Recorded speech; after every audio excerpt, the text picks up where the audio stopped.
Hey there, wanted to let you know that I've just released our latest podcast episode with Naomi Augustine-Yee from Magic Leap. And the reason why you should listen to this episode is because we're talking about something that's super innovative and epic, which is making an augmented reality experience of the biophilic eco-utopia future world. We're also talking about making a real-time digital twin of Los Angeles that you can see on a tabletop through augmented reality glasses, and what that means for bringing in real-time data about air pollution, weather, traffic, climate change, carbon emissions. We can use augmented reality to visualize the world in all sorts of different ways, and maybe even walk out onto the street where you can see an environmental data layer or any type of creative or interesting type of layer of information that is kind of skinned over the real world. I hope you get a chance to listen to the episode, and maybe one day we'll be able to put on augmented reality glasses and imagine the type of utopian biophilic world that we've all been dreaming of. I'm currently leading innovation for spatial computing, which is the more generalized term for augmented reality. I prefer it because it describes a new way of doing computing and interacting with digital informations. Just like much of what I do in my role is research and prototype future use cases and scenarios beyond wearing the goggles. I do have the goggles next to me. I know it's only one, I don't have 17. Like one of They're our... a little hard to come by, so you got to show them off because they're really expensive and hardly anybody owns them. Yeah, so I have the one. I'm trying to look 5-10 years into the future. It's not really about the glasses anymore at that point. It's deployed all around us. It's more platform scale, which is why I got involved in this whole spatial computing for smart cities thing. I had spent most of 2018 researching city-scaled applications of spatial computing and what that could look like when it's integrating with other emerging technologies like 5G, AI, IoT sensors, autonomous vehicles, and so on. What you get is this spatial layer that integrates many industries together in sectors like across transportation, urban planning, education, healthcare, manufacturing, retail, entertainment, on and on. So we're calling it the spatial web. That's cool. I'm going to write that in the notes, the spatial web. So yeah, I'm spearheading applications of spatial computing for smart cities, which is a natural segue into sustainability, helping cities design more sustainable solutions for their cities, and of course, climate action. They're all very related. So when you're looking at something so large scale like cities, or even connecting cities together across the planet, where do you start? So first of all, we were meeting quite a bit with several government entities, getting an idea of what would aid them in city planning and management. So those are things like being able to design and test urban planning ideas without spending a lot of money on construction. That was really important. Like deciding on the best road or building designs when taking into consideration things like traffic flow, pollution reduction, and severe weather scenarios. So we started by drawing a series of storyboard use cases. In this picture, the black and white drawn people are supposed to be physical representations of people, and then these colored in people are supposed to be volumetrically streamed people coming in from like different locations. So that's the vision of the future we had in mind, is that we had people from all over the world working together on a problem, so you can cut out and reduce the need for travel. So there's two examples. There's like this indoor office space scenario where people are looking at their digital copy of a city. And then there's the outdoor one where you actually take what you've designed and modeled out, and then you take it outside, and then you can run simulations. Oh, you've got the dragonfly. You've got all my favorite eco buildings. I recognize every single one. Yeah, the green spaces shapes, right? Yeah, Vincent Calibo all the way. Of course, you got to have a whale.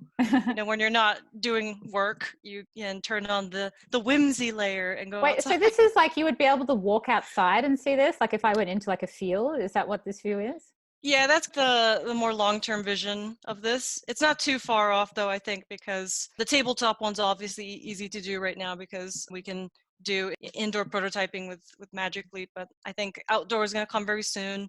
What you can do is you can go to a place that has IoT sensors that have collecting data from its environment, and then you can actually create some content to project into the physical space. So you can do that with pollution or even like a little new construction city building that you want to add later. And going down the storyboard, we actually converted some of these into high-res imagery. This one would be explaining how much heat is dissipating from a building, how much energy is being wasted, and then disaster scenario prototyping, like hurricanes if you live in Florida, flooding, strong wind. There's possibilities are endless. So you could have like a whole lot of thermal sensors around the building and then be able to put that in a 3D Magic Leap experience. Yeah, so you can, we've envisioned a smart cities tool that one could use in the office setting by making like a miniature digital twin of your city. So you can use it as a sandbox. You can make a digital replica of the city, feed it with as much real data as possible, then it'll allow you to run simulations, edit, and even monitor the health of your city. So obviously the place to start was to get the indoor one working, right? Make a miniature copy of. So we initially made this for Urban Planning Partner as an example. We took real data snapshots to start, and we started updating this last year with live data feeds. So this one shows off aviation paths and population. This is the globe level. We're going to zoom in to the digital twin of Los Angeles. I'm in Los Angeles, and the development studio that we partnered with is also Los Angeles based. So just with that Earth thing, is that the Earth model? Is the idea that you would, in theory, be able to just zoom anywhere on the Earth and you would have this digital twin of the Earth cities everywhere and anyone could just go in and see it? Yeah, one city at a time. So this is something we did in 2018. Obviously, the next step would be model all and even non-urbanized areas like forests, glaciers, bodies of water, oceans. And then we have a second video. We actually updated the one you just saw. There's some minor differences. It's mostly visual. In the other one, we use game-like assets for buildings. And then in this one, we made them more photorealistic. The street data layout is coming from Mapbox. And then the city data itself is coming from several different sources of open data providers like World Bank. World Bank provides tons of data. And another reason why we picked LA is because there were lots of options for data to use. This was built by both an external development studio and also an in-house. So there's some nice looking building models. They did lighting and texture work on here. There's like a game-like UI system with interaction paradigms. It feels good to the users. So it's very content development based. I was just looking into Cesium, like a JavaScript framework for 3-dimensional buildings. Do they use that? It's where you can kind of get photographs. I bet there's a lot of different providers of those photographic buildings. Did the game studio make the artwork of the buildings themselves? Yeah, like they just looked at photographs of the actual buildings and just like hand painted everything. All right, they didn't, because there's other stuff out there, but it doesn't look quite as good as that. It's just a little bit clunkier. We think it's important to make it very visually appealing and compelling. I think that's part of the solution, right? Instead of, it's two parts. It's bringing invisible data and bringing transparency to invisible data. And then there's like making it compelling so people want to use it and want to use the tool over something else. I think spatial computing could accelerate that effort. I think invisible information is more visible. It can help city planners choose more efficient solutions to hopefully choose like better designs to minimize waste and pollution. I think it's more compelling than like staring at a bazillion BIM files or charts. It can get ridiculously powerful when you go planet scale and twin everything and maybe even run sims to predict and prevent stuff like the Australia fires. At least that's my hope. And what I tell myself in order to get out of bed in the morning. Yeah, and do they build it in Unity? Is Unity strong enough? It's not too Unity complex is for very Unity? strong. Yeah, it's our top choice. It's very easy to use, and it integrates with lots of other third-party tools. So between like basically Unity and Mapbox, anybody could start doing something like this? I think so, yeah. And it doesn't have to look like a AAA game, right? You can easily get the data in there and just make it. I think digital twins with real data is great for shedding light, but I think transparency could come in many forms just beyond visualizing things like CO2 in the air. But you can visualize things like social economic data or inequality data. I think that's going to be something we're going to look at this year. And what do you notice, like, the difference between, one of like the first questions I ask people on the podcast is like, what is the gap in the world that is like, why is the world bad without this idea? So in how to ask that question for this context is, what have you noticed is the difference between people seeing like a simple two-dimensional infographic, like a chart of data, like we've all seen the CO2 going up. It's a little bit resonant. You're like, oh, charts going up, that's bad. Compared to some of these Magic Leap experiences when people are wearing glasses and they'll be able to see these three-dimensional models. The whole idea is that if we're trying to change the world, is that once it's like Magic Leapified, it's far more compelling than before. Like, what have you noticed the difference between people having these more immersive experiences, how much more it compels them?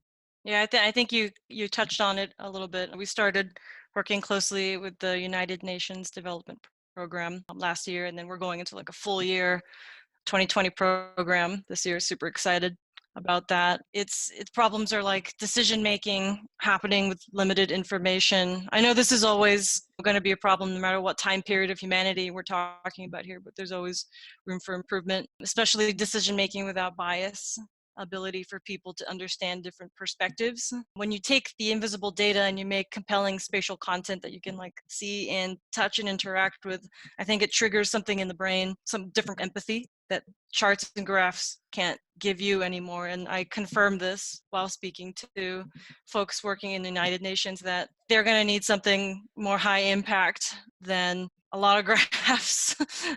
I think we need something that's going to really change the mind of policymakers and bringing content directly into their faces. So that's, I think, what this is going to bring to the table. At least I hope that it will. Another thought I had was the game design aspect of it. I love that you have a game design background too, because I think that's going to be one of the key variables that's going to go into a lot of this. I mean, I just read books. I didn't really even like have a job or anything. I'm just kind of like self-appointed enthusiast.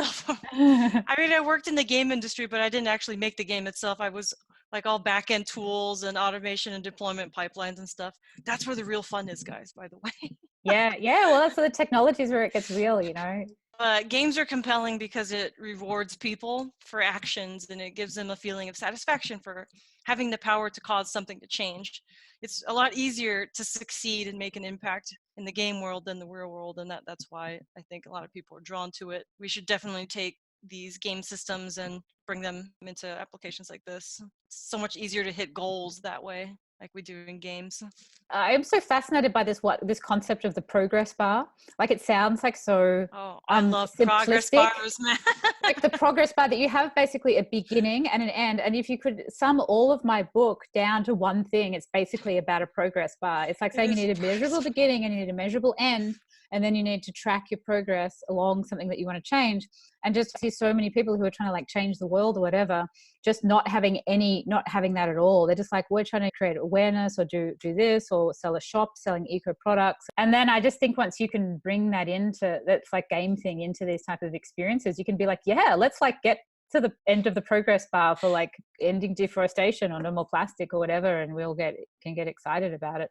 Yeah, you said earlier that you found that money wasn't enough of a motivation. What do you think the motivation would be? Is it the progress bar thing, like being rewarded for hitting goals and stuff, right? Like, well, it's kind of, well, I mean, I don't know like all the things, but I'm just trying to work them out. What you mentioned about getting a reward, like the brain has this reward center, and it's a reward based, our brains are focused on craving rewards. If it's like love or attention or food, warmth, all the things that we want all the time, and we're constantly craving rewards. So the more that you can build that into a system, like if it can be like a character, like something that's game-ish, the progress bar gets to a section and then you give a reward, which is like, oh, good job, or it's like a color or something. The more that you can feed the reward center of the brain, the more traction the project will have. And it can be done in a very simple way. But I think all of the whole theory behind the game design is just, how do we bring rewards to people for doing the things we want them to do? I think 2020, we're going to focus on something called the impact simulation tool, the dynamic and reactive cousin of the prototype video I showed. It's showing positive results that come from actions performed by individuals or even policymakers. I think we're going to target policymakers in particular to try to make the most impact as possible. But if you make a change to a policy and then you run the simulation on your digital twin, then that's more fun and rewarding, right? Because it's not so meaningful anymore to make a sim of like sea levels rising and glaciers receding. Like we've seen it 100 times already. It's boring now. Like it's much more meaningful to see sims of actions turning into results. So spatial computing impact simulation tool for indoor and outdoor. Yeah, I see. So moving to modeling the results of actions rather than just dystopian future scenarios. Like, oh, like when you do this, like the sort of cause and effect of people's individual actions, or maybe bigger, maybe not individual, maybe city actions as well. Or using like leveraging the spatial experience creation aspect to create like a future that is a desirable future that you want to live there, right? And that's also can help with motivation, I think. Yeah. Keep being optimistic the whole time. It gets hard sometimes, but yeah, I think the more it's just so critical to have this very clear optimistic vision of the future so you can work towards it, and your imagination is in there all the time. You're like, well, how would I get that happen if I really wanted everything to have green walls on it? Like, how would I make it happen? You're constantly like, how would I make it happen? That engineering brain is always going. Whereas if you're just thinking of doom all the time, like you're not coming up with any ideas. It's just like, oh, everything's cool. That's a really good premise for this other concept I like to explore, which is like, how do you see Magic Leap playing a role? Like, what role is it going to play? I mean, we've already answered it with those beautiful images you already had of all the Vincent Calabert green buildings. But I mean, how would you see like the utopian future when the world has like gotten better? I mean, what would Magic Leap be playing in that? How would it be sort of part of society and part of building incredible eco cities where everything works? Yeah. Wish I had prepared more art because I have like a library full of art.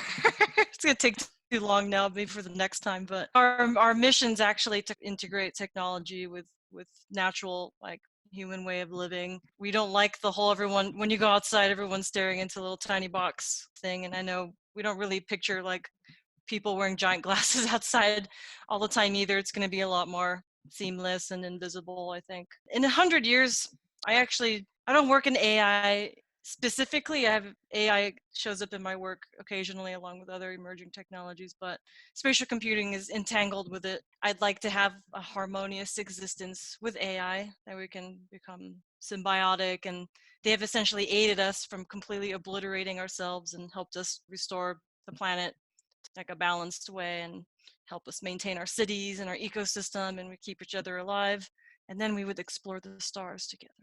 Right. Well, people get AI really mixed up, right? Like, I think when people are talking about AI, they don't really know what AI is. And I don't want to make out that like I'm an expert or anything, but I did do a whole bunch of numerical methods and like future projection calculus in environmental engineering.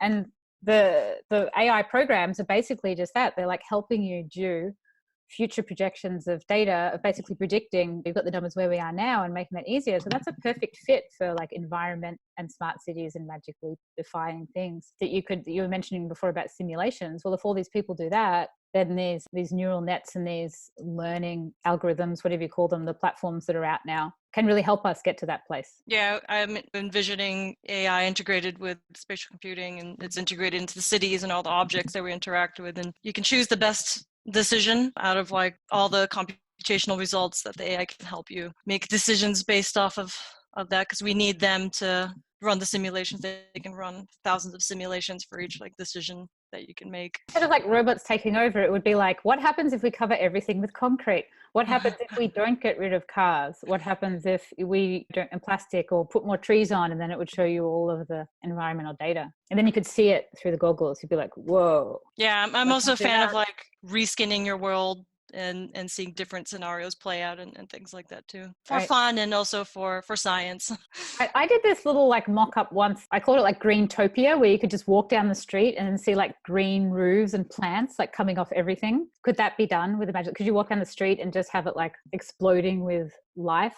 You could. You could. You wouldn't be able to see it very well during the daytime, but if you do it around sunset, you could mesh your environment and then deploy some digital green life and then see. Can you explain how that works in terms of the three-dimensional bodies of like the buildings? Is it done through like a motion sensor on the device that can tell like how far away something is and then makes a three-dimensional model on top of that if you're like walking down the street? Or do you have to like already have it, a map box, 3D map box based system already there? Yeah, that would be later if we integrate a map backend like Google or Mapbox. I think you could get there. Right now, we're relying on the externally facing cameras, and it's gonna scan and map your environment. You can either pre-scan or it'll do it on the fly depending on which app that you're running. But that's how it does, and then there's a certain distance that you need to be. So if I'm going to a large space, I have to actually walk around and scan like all the surfaces, and then it'll save that map, the environmental data, and then I'll be able to place content on surfaces. Oh, cool. And how far away does it go? Like how in the distance can it do that? Like, I think I can mesh my entire office from sitting down. This is probably around the comfortable dimensions, maybe a little bit bigger. In the future, will you be able to do like a bigger building? Like could I stand on the street and look at an office building and do that? Yeah, right now I think you only get just the bottom part of it. You actually need to get up there. I think in the future we'll be relying on world scan data. What's world scan data? Like in the smart city sector, they're putting up sensors and like Google Maps, there's actually continuous like mapping of the streets, so the information is as up to date as possible and accurate. So we envision that future where it's updated so frequently, it's essentially real-time data, and then you can feed that into spatial computing, and then you'll be able to get the whole information about the building at that point. Right. How close is the Magic Leap machine or the computer that goes with it? Is it strong enough to keep processing that, to keep calling those data and keep updating it? I mean, hopefully it shouldn't take too much data or too much processing power to do that. Yeah, we haven't done it at that large scale, so hard to say. But basically all the information will be stored in the cloud, and we'll have to run some tests when we move from like the tabletop applications to the outdoor ones. Like, what's the hardest thing about making this work? Like, what are the challenges that you run into in trying to build this? Just the building of it, or like the entire project? Yeah, kind of the entire. It's always just interesting to hear what people say. I mean, I'm interested in, just the overall project, but also in each specific data feed. They always have their own complications. Like you'll have this issue with air and then that issue with water, and like who makes them and where they come from, and like data sources. And then I think the bulk of the challenges comes from optimizing the content. Like we're talking large amounts of data, and it's happening in real time, and it's being rendered pretty high quality. So there's like tons of graphical computational optimization that needed to be done to get this smart city to even run, and baby steps. And then the larger challenge that ails me is the speed at which we're moving. Like, I think I'm trying to tackle ambitious things with smart cities and sustainability and climate change, but it's like it takes a lot of effort to explain spatial computing to the world. What is it? Its capabilities, what's its value? You have to get people on board, you have to make demos, you have to show demos, and you need capital to build and develop apps and deploy solutions. You have to talk to a lot of people, and it takes a lot of time to solve these problems that I'm interested. So I'm concerned with the speed that we're able to move. Yeah, but I mean, you're doing something that's pretty futuristic. So you're paving the way for all the people that will come after you. This is the fun part about being in like R&D labs, right? Nothing works. So we're like constantly trying to hack and get ahead of things and just try while running lots of tests. Well, one thing I think is really cool about doing something that is this glamorous and futuristic is that I think it's so exciting to people that it's really motivating to do all of the computer science back end of getting those real-time data feeds. So like when I first started getting into this space was maybe like 6 or 7 years ago, and I realized I couldn't get any data feeds anywhere to do anything I wanted to do. I was like, whoa, the environment. If you like learning computer programming, you can get feeds of all these different data things, whatever you want. There's like an API for it. And then I came to like environment and I was like, oh my God, there's like nothing. Now, like what Natalie has is meter leader project, and they have use the PG&E API, but PG&E is really advanced. A lot of other electricity utilities don't have the electricity API that you can get people's real-time data from. So I would like to people see the work that you're doing and they're like, wow, this is really amazing. We totally have to get all of like the forest cover data in a database, not in a spreadsheet that's downloadable. We need to make it proper APIs, proper like pull requests, have a regular like proper cron job on the server, updating it, like all these things that are missing, that it inspires that whole like back end that is really clunky and not there in a lot of stuff. Have you seen that happen? Have you seen people that you go to the EPA and you're like, your whole system sucks, can you please make it better so we can make this really fancy thing? I mean, have you seen that happen? It has, but like on a much more severe example, I'm working with the United Nations, and I did a remote talk in Harare, Africa. The purpose of showing some of the work that Magic Leap did there was to urge them to build more infrastructure so they can have data. Like their data infrastructure is non-existent or very poor. They don't even have the satellite coverage. They're using like manual entry information. So we're really trying to show them why it's important, because when we can take the data and use spatial computing to bring in visible information about like inequality and socioeconomic data, then we can actually start making an impact.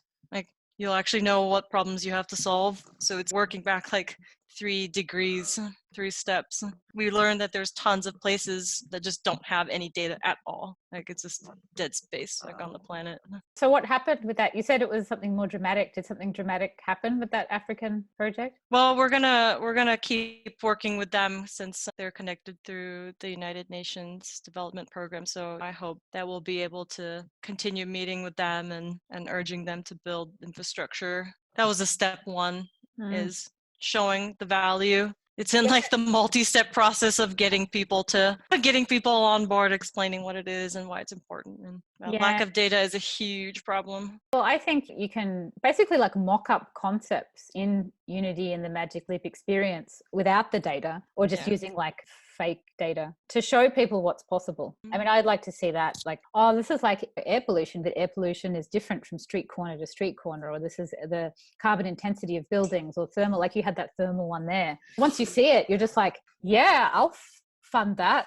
Yeah, I know people love the pictures, right? So we draw nice pictures and then make people want it. I'm like, all right, if you want the picture, you're like, that'll be like $5 million, everybody. And then you need some sensors here, and you need really robust data back end. I mean, that's what I do. I don't do the Magic Leap drawings because they're probably beyond my skill set. I'm like still in the 2D skill set. But all the stuff I design, people are always like, doesn't this stuff exist really? And I'm like, no, I just make it up, and I just hope that one day somebody will make it happen. But I think Magic Leap can be very powerful. So I'd like to see more of these, even just like mock-ups to help motivate people to fund the back end. And you can always have like a browser version and an app version if people don't have the glasses, right? Yeah, there's actually a couple data visualization companies that they have a tool that you can import an Excel or CSV file, and then it makes like a spatial graph, and then you can see it on the headset, or you can go to a browser. So you can do it both ways, or on your phone too. Just go to the URL on your phone, so you can see it in multiple different ways. They're called Flow. Because if you've got like a Unity project, can't you just like export it? I mean, I haven't really used it much. Can you just export like, here's a browser version, here's a Magic Leap version, like here's a iPhone version? Yeah, if you're using Unity, you can just make an executable for your web phone, and you make an MPK for the Magic Leap. You just deploy, just connect it to your computer and deploy. Yeah, I've got to learn how to use it. It looks really fun. I've got so many ideas that I want to do, but I always want to do like all the things. No, me too. All the things. All the things. But where's Magic Leap at right now? Like these fancy glasses. Not many people in like usually like urban planning and architecture are a bit technology forward. And I think a lot of them would have never have heard of it. Like how close are we to actually having people have the glasses? And are they ever going to be like a consumer product, or is it only ever going to be something that you get in like museums and maybe universities and stuff? It's both. We just launched it last year, so we're starting with partners like in educational space, museums. I worked in both of those. Consumer will naturally come through maturity of the technology. We have a few schools, museums, and government entities purchasing some of these bulk, and we're hoping to use some of them for pilots, so we can actually see the use cases in action and make the appropriate product adjustments and then optimize. That's what we're doing with the United Nations. this year. So are there any like real life examples where you can go out and you can buy, because the glasses are just like developer class now, aren't they? Yeah, it's a creator's kit. So you have to go to Magic Leap website, you can buy it there. We do have the partners with the AT&T, so there's a few AT&T stores that have Magic Leaps where you can try it. I think we're making a push for location-based experiences. That's actually the ideal way to try new XR technology. VR is doing it very well right now, so I think that's like a good strategy to exposing it. So is it going to be a little bit like the next sort of Nintendo, like you get one and buy the like special thing and then wear it around, play with it? Like what's the vision for how it will be in the next, I don't know, like 5 years or whatever, when it reached past its creative version to the next thing? That's the cool thing about spatial computing, is that it applies to all sectors. So we made our enterprise push right before the holidays. So we're targeting like manufacturing and governments and tools. And we have education, and we have a whole healthcare department at Magic Leap too. So we're going through multiple channels at once. What about like that Autodesk type of software? Is there a role for Magic Leap in like architectural drawing and machine design engineering?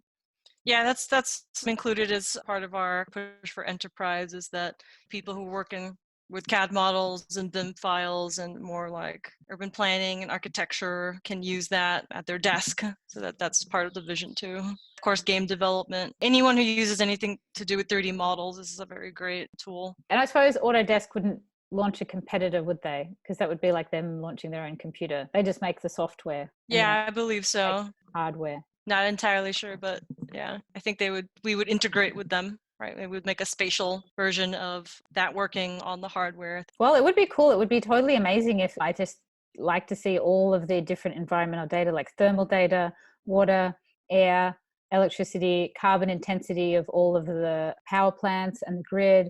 But like all of this was just available. So anybody could just make this stuff and they could just like tap into it. Is there one particular like data set that was particularly easy to use that you liked and you were like, oh, this is set up really nicely? Okay, this is my last question. What your favorite data set? And then we're going to move to questions. Favorite data set? They were all equally difficult, but I did appreciate the traffic one because we use Los Angeles and then we use live traffic, right? So it's like, can confirm accurate, go outside and drive around and see when the traffic jams are happening. Oh, and that comes from Google, doesn't it? Isn't that from everybody's accelerometer in their phones that Google puts together? Oh, the traffic? No, it's actually from one of the open data sources. That's an interesting note. I think the one that excites me the most, we haven't done this yet, is CO2 emissions. That's the one I have my eye on because it's invisible and it will leverage sensors. There's probably databases where we have that data right now, and then we can maybe even start doing that in where I am in LA or some other city that has good infrastructure. That's the one I hope to use. Well, we should talk about that another time with these energy lollipops I've been trying to do with the carbon intensity of the grid that fluctuates so much through the day. There could be something interesting there. That would be a really cool thing to model. Okay, moving to questions. I'm reading the question about Ready Player One. Yeah, I don't want that world where you like plug in, go into headset and disappear, and then the whole world is just like crumbling in the background. I just saw the movie Ready Player where everyone is plugged into their video game headset, so life is miserable. Yeah, I don't want that. I think I was drawn to AR and not VR because I like the transparency of it. Like I like that you can have people wearing headsets and then you're interacting with the same thing together. And even if you have you go outside and people are wearing weird glasses, I think it's going to be very different. I think there should be a goal that everyone is in the same space together, and then you're seeing the same physical environment together. Like the picture you've got up here, it's like a sort of a communal vision. But the thing is, Natalie, the Magic Leap is like you're completely in the real world. It doesn't block you off from the real world. It more superimposes on top of the real world. So it's really interesting like that. Like we have the problem with the phone thing, right? Because the phone technically doesn't make you disappear, but everyone's distracted. So I think about that a lot too in the future when everybody's wearing like AR contacts or something like that, and people are multitasking. They're doing like 15 things and messaging like all their friends at the same time while they're having dinner with someone. that's going to be something I think we're going to have to solve. I think there's just like a natural tendency for people to want to multitask, to want to be productive all the time and stay connected. So I think that's like a human problem that we need to be mindful of as we continue using these like emerging technologies.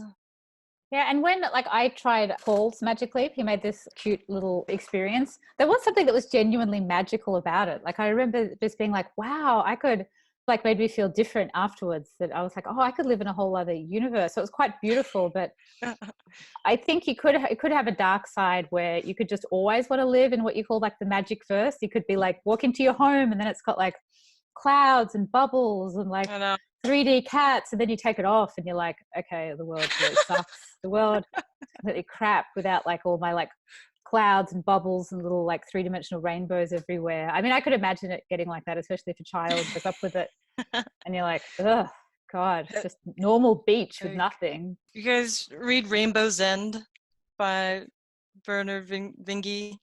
It's a science fiction novel. It takes place in a world where you have like AR is integrated, everyone's getting contacts, people are staring off into the ether, like doing computations, and they're like reskinning their world in real time, whatever suits them for fun and stuff like that. So it's like in the middle. It's not quite dystopian. This is very interesting. It's a lot of like visual load to deal with. Yeah, I can see it going like that. Like immersion kind of takes many forms, right? Because you can get obsessed with books too. Like before we even had computers or anything. Like I like the worlds in the book, so I'm just going to be reading constantly and disconnect myself. So it's like whatever the next thing is, I think that's still going to be present. Yeah, that's interesting too. We can't always blame the technology. I mean, people can be unhealthy and crazy in all, not to say that reading books is unhealthy and crazy, but there's lots of like pre-technology crazy when people try and blame iPhones and social media addiction. They're like, everyone's on the stuff. And I'm just like, yeah, but like when I was growing up before the internet, people were just like getting wasted and like drink driving and stealing cars. And like, I mean, like, it wasn't like that was much better. Like it's just replacing whatever that human thing is, right? Right? Someone's like, I'm not going to steal a car. I'm just going to look at Instagram. You're going to indulge yourself in something. Yeah. People are always going to do dumb things. Okay. What's the next one from Nelson Gomez? What's the average time for product feature development under your team? I technically work for a gaming studio, giving our products also in AR, but I'm curious if there are things your team has managed to streamline as you guys modeled things into Magic Leap. Moreover, in a completely different train of thought, what were the challenges you faced while dealing with government entities? So this particular smart city prototype took about 3 months, and I think that's the average. We've made a bunch of things. In our lab, we've focused more on like high fidelity, realistic, photorealistic content and not game assets. So I think we averaged around 3 months. And that's like a full-blown team. We usually work with an external development studio, and they have a full team with designers, artists, and engineers. It's probably a team size of 10, I think, on average. And we definitely learned a lot from doing one of these. Now that we've done one digital twin project, when we updated it, it became much easier to do.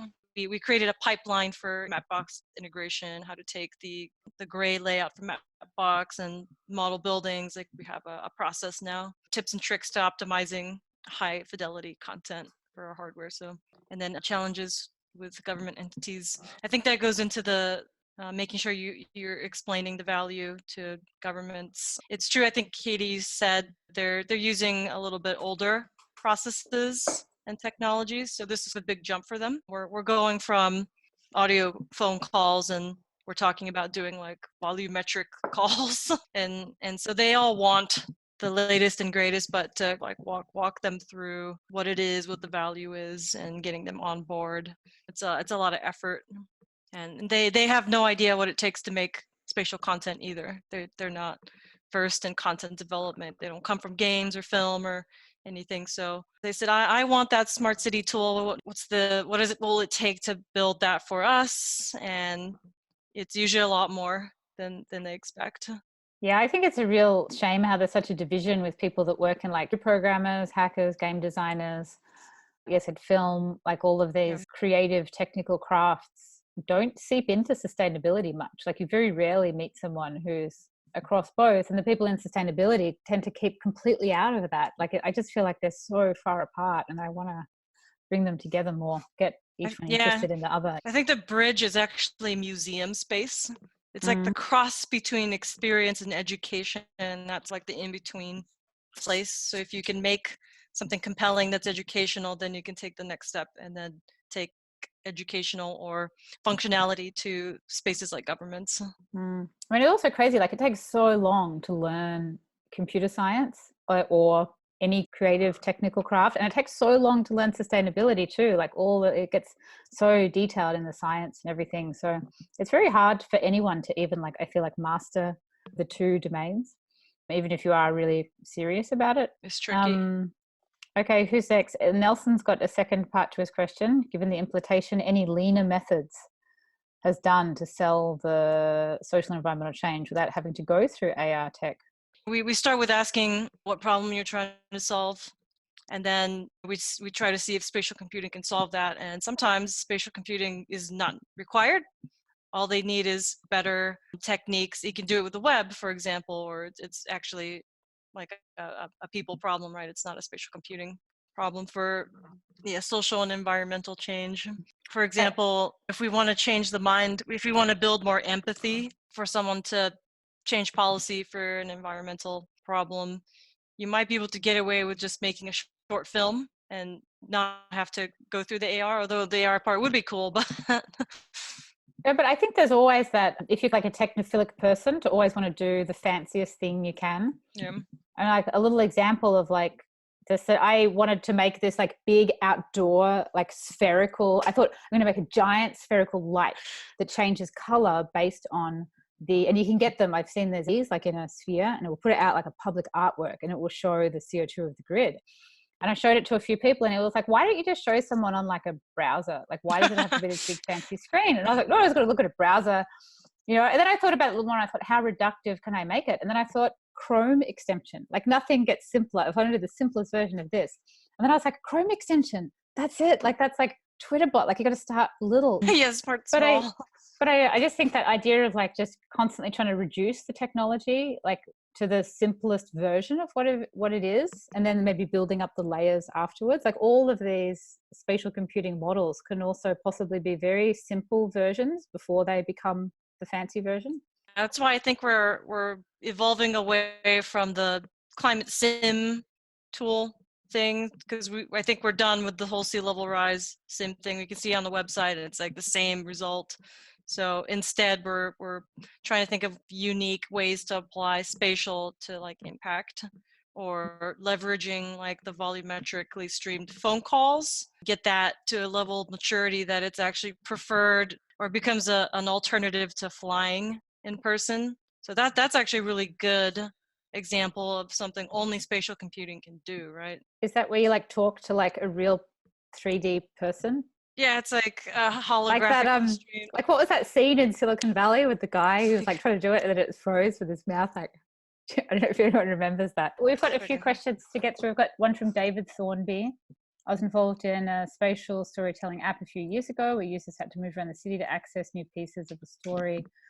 And the stories used the spaces in the city as part of a narrative. I'm thinking now of stories as educational narratives that use live spatial data via Magic Leap somehow.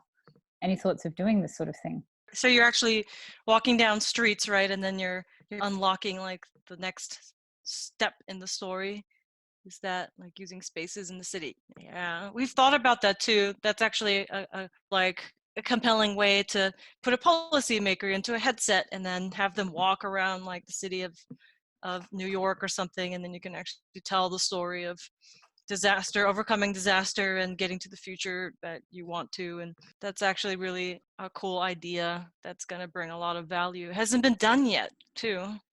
It's like that Pokemon game, but for like cities or smart cities. It's been asked a lot, especially with the film and artistic spaces, like how to do the next evolution of storytelling in the physical world using spatial.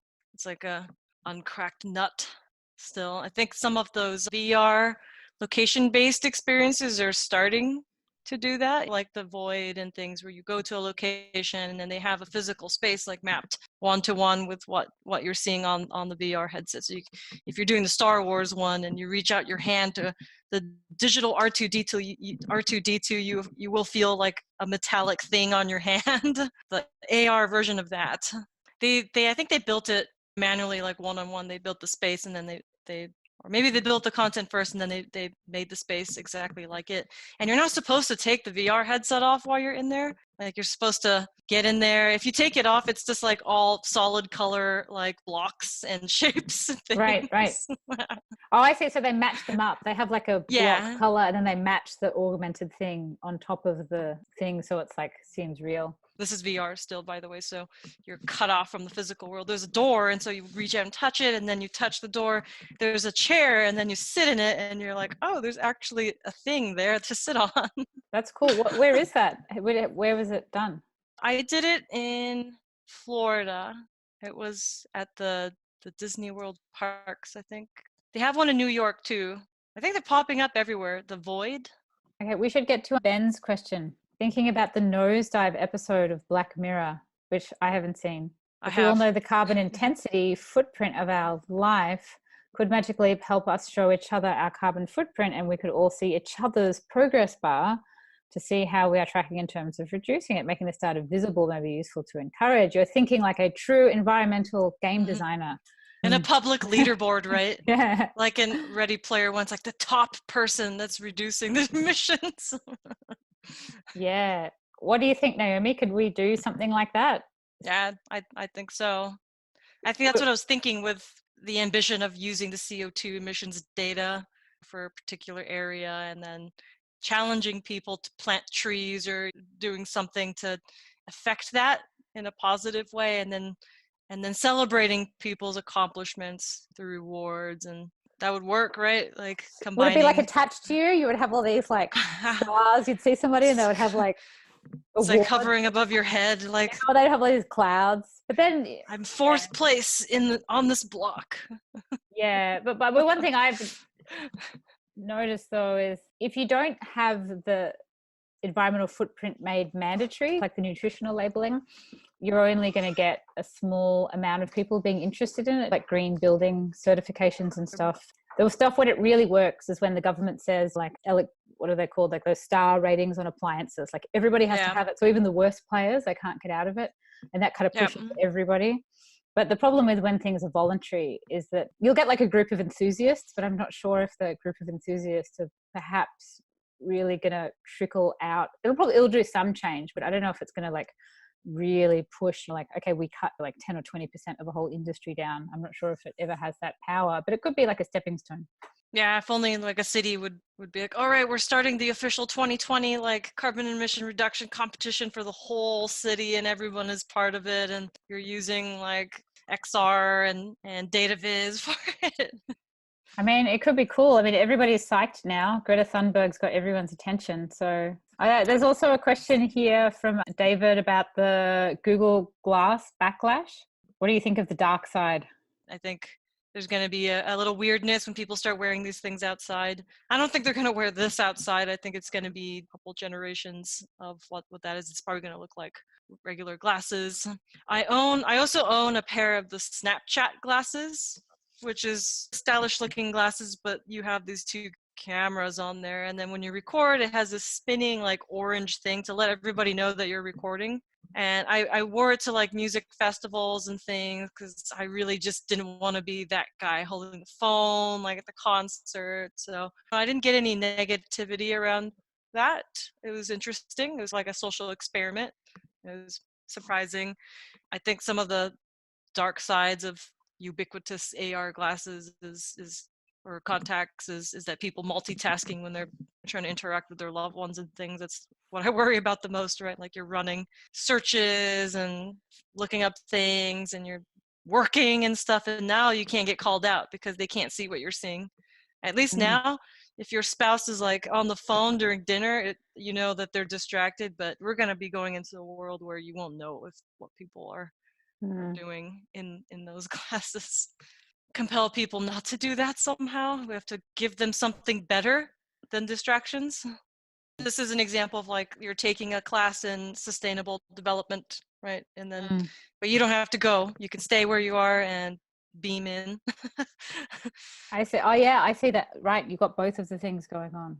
Yeah, and then you can take classes and feel. It's almost like nothing's gonna ever replace the physical one-on-one, but I want to get it to the point where it's a good alternative.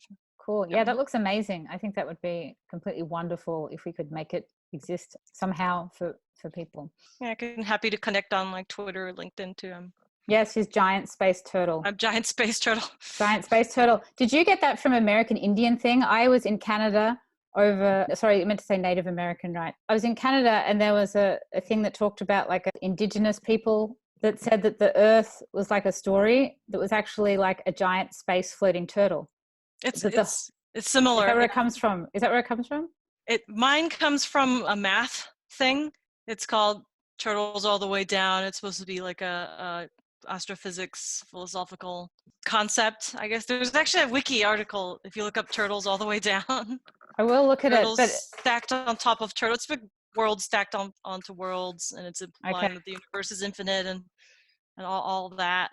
Oh, that's cool. So giant space turtle is implying that it's a turtle with many worlds on its back and well, the thing I got was not that at all. It was like the indigenous people thought that the whole earth was like a turtle with a shell, like the mountains are a shell that just floats through space. So it's coming from all different places. But anyway, let's finish up. Awesome. Thanks so much for having me, guys. That was so cool to hear about what she's been doing with Magic Leap's technology. She's not working at Magic Leap anymore since they downsized, but you can find Naomi at Twitter at GST_Naomi and at her website, naomiaugustine.com. I'm going to be doing more episodes about the power of imagination and these ecotopia imagination-centric experiences, so keep a lookout for that. There are some really cool academic studies coming out about the power of imagining solutions, and they don't have a Magic Leap device to help, so that could be a really exciting opportunity to do something cool. Please share the episode with anyone you know who designs environmental change programs or projects or startups. We can get so much more creative and technically advanced about the way we make change happen, and fun. Changing the world should be fun. Magic Leap is a super fun way of promoting change in a way that is more than just education.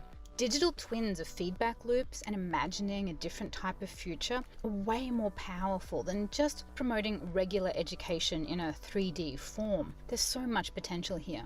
Make sure you check out the blog article and the Instagram video that go along with this episode, and please like, comment and share everything. It really helps. And please consider supporting the podcast on Patreon. If you can chip in $5, $10 or $25, that'd be awesome. And don't forget to sign up to my website, katiepatrick.com. Follow me on Twitter and Instagram and LinkedIn. I'm posting ideas and thoughts and research and tutorials all the time. And if you haven't already, grab a copy of my book, How to Save the World. That is on Amazon, Audible or Indiegogo. And thank you for listening. I will see you next month.